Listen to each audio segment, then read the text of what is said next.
大家好, hello everyone, welcome back to my channel. This is your teacher Savannah, who's here to help you connect to Chinese language and culture. This video is a little bit different. I'm making a series of videos teaching Chinese Pinyin system called 7 Days to Master Chinese Pinyin.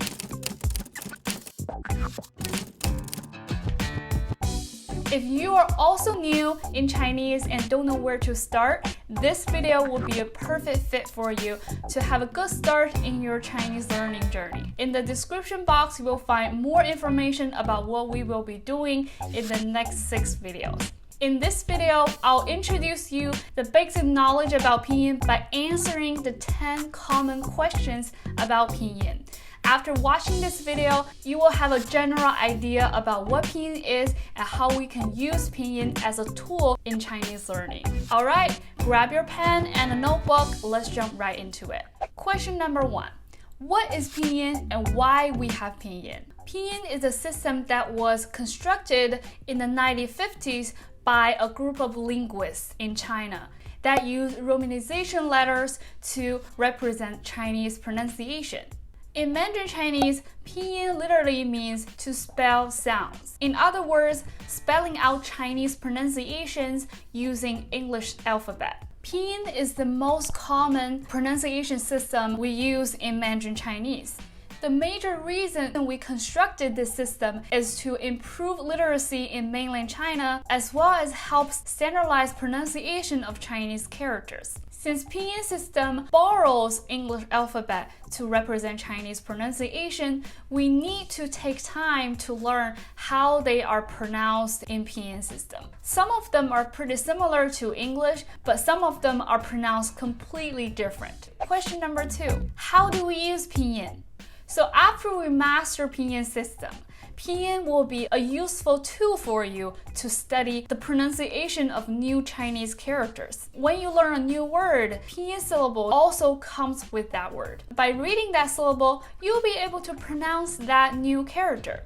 And Pinyin is also the most common way to type out Chinese characters on a typical keyboard. After we master Pinyin system and start learning characters, we will learn how to type Chinese characters by using Pinyin. Question number 3.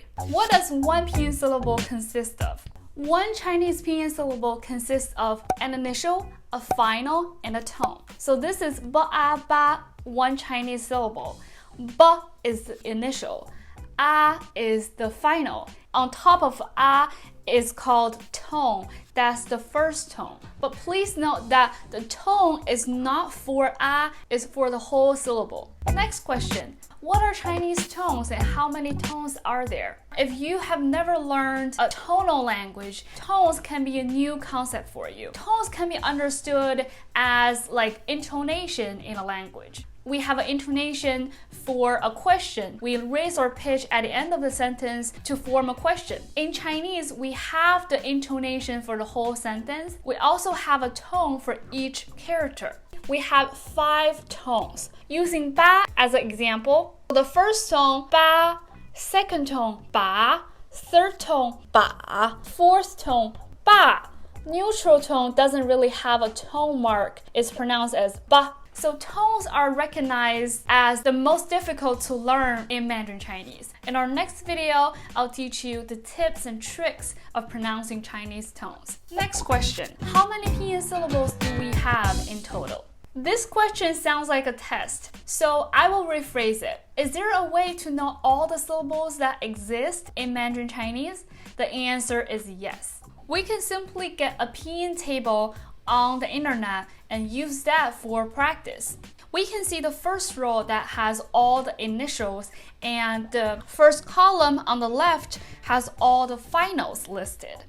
In the table, we can also see that there are a lot of empty cells. These empty cells means that we do not have those combination or pronunciation in Mandarin Chinese. We can only just focus on practicing the cells that we have that exist in Chinese. And this Pinyin table will be our practice sheet after we learn all the tones, finals, and initials. Why do tones matter in Mandarin Chinese? So let me tell you this. Tones matter so much in Mandarin Chinese. We cannot skip that. The typical example is the ma pronunciation with 4 different tones. When ma is first tone, it means mom. Second tone, it means hemp. And we can see that's different characters, right? When it becomes third tone, is ma, horse. When it's fourth tone, is ma, curse. Also different characters. When it's a neutral tone, ma, that's a question particle, ma. So how much it matters is just like how vowels matter in English. So if I want to say that's my bed, if I mispronounce bed as bad, that becomes that's my bad. So I mess up the meaning. In Chinese, if you mess up the tones, you mess up the meaning. Next question. Do tones always stay the same? Do they change? The answer is yes and no. For most Chinese characters, their tones don't change. But for third tones, it changes sometimes, usually based on the next character. For 2 characters bu and yi, their tones also change a lot based on the characters that follows these 2 characters. We will get into this issue after we learn third tones and these 2 characters. Don't worry, be patient. Next question. Since Chinese tones are so hard and so important, what's the best way to practice Chinese tones? My answer for you is imitate, practice, compare, correct, and repeat this process. So first of all, you need to use my tips and tricks to get it started. The ultimate advice is to imitate. When you find it difficult to follow the tips and tricks, you can just listen, imitate, and compare between your pronunciation and the recording's pronunciation and fix the difference. If you never learned a tonal language before, tones can be such an extra for you. To deal with it, we have to pay extra attention to tones. And trust me, someday it will become part of your system. Whenever we see a new word, first thing we care about is the tones. Tones will become part of you and come natural eventually. Is it okay if I only learn Chinese using Pinyin and skip learning Chinese characters? The answer is yes and no.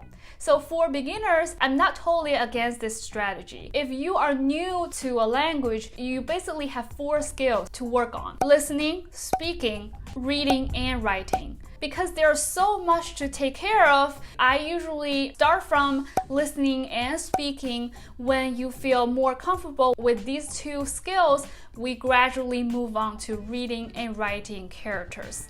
But if you want to skip Chinese characters completely, you will not be able to read Chinese characters and type them. The last question is, what is the major difference between Pinyin system and Papamava, aka 注音 system? If you haven't heard of the Papamava, aka 注音 system, so what they do in this system is that they use character components to represent Chinese pronunciation. Chinese Pinyin system uses English alphabet, which more Chinese learners are familiar with. That can save us a lot of time and energy to get used to this pronunciation system and help us start our Chinese learning journey.